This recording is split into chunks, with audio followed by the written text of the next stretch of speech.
अपनी रामायण जी में लिखा है कि बड़े भाग मानस तन पावा और सुर दुर्लभ सत ग्रंथ ही गावा।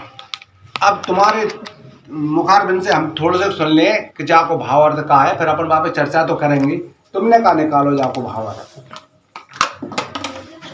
तो चल रहा है तुम्हें चलन। अरे नहीं कर रहा तो अपन बड़े कर रहे हैं, अपन बड़े कर रहे हैं। अपन तो जा जानना चाह रहा है कि जैसे हम रामायण जी पढ़ रहे हैं और रामायण जी में लिखा है और हम उसे जान भी रहे हैं कि जब चौपाई लिखी है कि बड़े भाग मानस तन पावा और सुर दुर्लभ सत ग्रंथ ही गावा। सुर माने देवता। देवता। तो वे देवता इस मनुष्य योनि को उस मालिक से क्यों मांग रहा है? ऐसी कौन सी विशेषता है जबकि हम उन देवताओं ने पूज रहा है? आज पूज रहा है कि नहीं हम? फिर जाओ जहाँ ऐसी क्यों लिखी है कि बड़े भाग मानस तन पावा और सुर दुर्लभ सत ग्रंथ ही गावा। तो फिर वे देवता उस परमात्मा से इस मनुष्य योनि को क्यों मांग रहा है? इसमें कौन सी ऐसी विशेषता है जबकि वे तो देवता बने बैठे हैं और हम मनुष्य। तो इसमें ऐसी कौन सी विशेषता है कि जो परमात्मा से वे इस मनुष्य योनि को मांगते हैं? वह विशेषता कौन सी? जबकि वे देवता तो बैठे कि नहीं बैठे, बन के बैठे, हम उन्हें पूज भी रहा है। एक ही कमी है, देवता केवल धर्म कर सकते, कर्म नहीं कर सकते।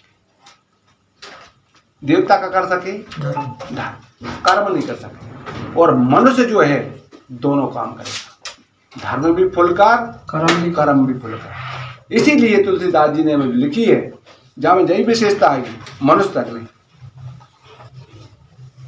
इसलिए मांग रहा है वे देवता धर्म कर सकते, कर्म नहीं कर सकते, और मनुष्य हम कर्म भी कर सकते और धर्म भी कर सकते। इसीलिए तुलसीदास जी ने कहते कर्म प्रधान विश्व का राखा और जो जस करे सो। कर्म प्रधान है दुनिया के अंदर। प्रधान क्यों है? पूजा प्रार्थना जो चीजें ने कि प्रधान नहीं बताई, इसलिए है कि इसमें कर्म 9 भागों में बांटो है। कितने भागों में? 9 में। पहले होगी क्रिया, फिर बनेगा कर्म। पहले क्या बनेगी? क्रिया। कोई भी काम करने से पहले क्रिया बनेगी। तो ये क्रिया है कि पहले कर्म की। तो कर्म की क्रिया कौन है? अभी जो दादा ने बताई अभी, सबसे पहले है सत्य, अहिंसा, अपरिग्रह, आज्ञा पालन, ब्रह्मचर्य, सोच, अस्तेय, संतोष। ये कर्म की क्रिया है। जब तक ये क्रिया नहीं करेंगे, हम तो कहते रहे हम तो कर्म कर रहा है। कर्म होता क्या है, कैसे होता है? पहले क्रिया होगी जब कर्म बनेगा। तो क्रिया ये है सबसे पहले। अब हम अग्निहोत्र करेंगे तो जहाँ में कितने सामग्री लग रही? 5 चीजें। तो हम अग्निहोत्र कर रहे हैं तो इसमें पहले क्रिया तो कर रहा है ना। जब कर्म बनेगा तो कर्म के लिए तुलसीदास जी ने और इधर महानुभाव श्री माधव जी पोद्दार साहब ने भी कर्म के लिए 9 भागों में बांटा। और कर्म से बड़ी कोई दुनिया की चीज नहीं है। इस कर्म के अंदर सारी चीजें समाहित हैं। पूजा भी इसमें है, प्रार्थना भी, तप भी, जप भी, यज्ञ भी, होम भी, हवन भी, सब चीजें इसमें। इसलिए कर्म के लिए प्रधान लिखा है। तो कर्म के प्रधान लिखने की वजह ये है कि जहाँ में कोई भी चीज बचती नहीं है। इसलिए उसमें लिखा है कि बड़े भाग मानस तन पावा। मनुष्य के लिए अभी लिखी जा में खुल खेल कर चाहे जिस चीज पर जो उपभोग कर सकता है, मगर आज मनुष्य के ऊपर सब चीजें राज कर रही है। और मनुष्य एक बैल खूटा पे बनता है, ऐसे बन रहा अपने आप में। कैसे बन गया? खुद के बंधन से खुद बन गया। जैसे वो मकड़ी जाल पूरती है ना खुद के लिए, ऐसे ही हमने हमारे लिए हमारे जाल में फंसा के रखा है। हम फंसे पड़े, ना हम खुल खेल के कोई काम कर सके, ना खुल खेल के कोई उत्सव मना सके, ना खुल खेल कर कोई जगह जा सके, ना खुल खेल कर हम कोई चीज का उपभोग नहीं कर सकते। सब में बंधन लगे। इस बंधन को तोड़ने के लिए महानुभाव श्री माधव जी पोद्दार साहब ने हमारे लिए ये यज्ञ दिया। और दूसरा यज्ञ महामृत्युंजय यज्ञ है। वो महामृत्युंजय यज्ञ के मंत्रों का अर्थ तो आप सभी मालूम होगा कि जिन बंधनों से हम बंधे हैं उन बंधनों को वो तोड़ता है, और जिनसे हम टूटे पड़े हैं उनसे जोड़ता है।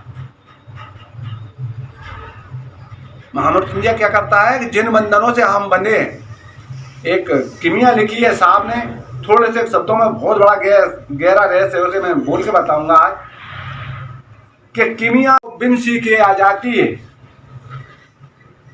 किमिया को मतलब समझो पहाड़ पे चढ़ना। किमिया गिर की किमिया जानो बिन सीखे आ जाती है। दुनिया की सारी दौलत ही हरदम में पैर चूमती है। आज दुनिया की सारी दौलत के पीछे हम भगे फिर रहे हैं, और वो क्या होती है? इसके धर्म के आचरण करने से। दुनिया की सारी दौलत ही हरदम में पैर चूमती है, गरज मुताबिक हाजिर होती, मौका ही तो ढूंढती है। आज हम शक्तियों ने प्रदान करने के लाने कोई थोड़ी सी सिद्धि प्राप्त हो गई तो वो इतने वहां पे पहुंच जाओ कि पाने नहीं, और वो तो बहुत जोर से जाने हैं तो सब काम कर दे। जबकि जो चीज में नहीं 8 सिद्धियां और 9 निधि आज जो संचालिका जी तुम्हारे सामने आई थी वो प्रत्यक्ष साकार मूर्ति है, शक्ति स्वरूपा प्रत्यक्ष। पर हम उतना ही समझ रहे हैं जितना हम योग्य हैं। उनके समझने के लिए हमें उस योग बनना पड़ता है। तो उनने नहीं ऐसी चीजें बताई हमारे लिए कि जो बंधनों से हम बंधे हैं उनसे सारे से टूट जाओगे, छूट जाओगे, छुटकारा मिलेगा। आप जिंदगी ऐसे जियोगे खुशी खुशी से जिंदगी। और जो जिंदगी हमने नहीं तरह तरह के बंधनों से बंध के जी तो वो क्या जिंदगी? हम तो बंधनों से बंधे। हमें डर, जा को डर लग रहा, ब महाराज को डर लग रहा, ब जानिया को डर लग रहा, ब शास्त्री को डर लग रहा। हम डर डर में जिंदगी जी रहा है। नहीं, निडर हो। ये अग्निहोत्र की मैं मानता है, विशेषता है। निडर होकर जियोगे, कोई भी किसी प्रकार का कहीं डर नहीं है। डर नाम की चीज नहीं। ये सारे डर हमारे अंदर के न बाहर के सारों ने दूर करता है। निडरता ये सबसे पहली मनुष्य की जरूरत है, वो मनुष्य में होना चाहिए। आज हम डर डर के जीवन व्यतीत कर रहे हैं और सर्वश्रेष्ठ होते हुए हम दुनिया पे शासन करने वाले और दुनिया हमारे ऊपर शासन कर रही है। ये उल्टा हो रहा है। क्यों? कि हम वेदों से नाता तोड़ चुके। अगर हमारा वेदों से नाता जुड़ा होता तो हम भी वही करते, जिंदगी वही जीते, खुशहाल तरीके से जीते और दुनिया की जिस चीज पे हमें जो करना थी उस पर हम उपभोग करते।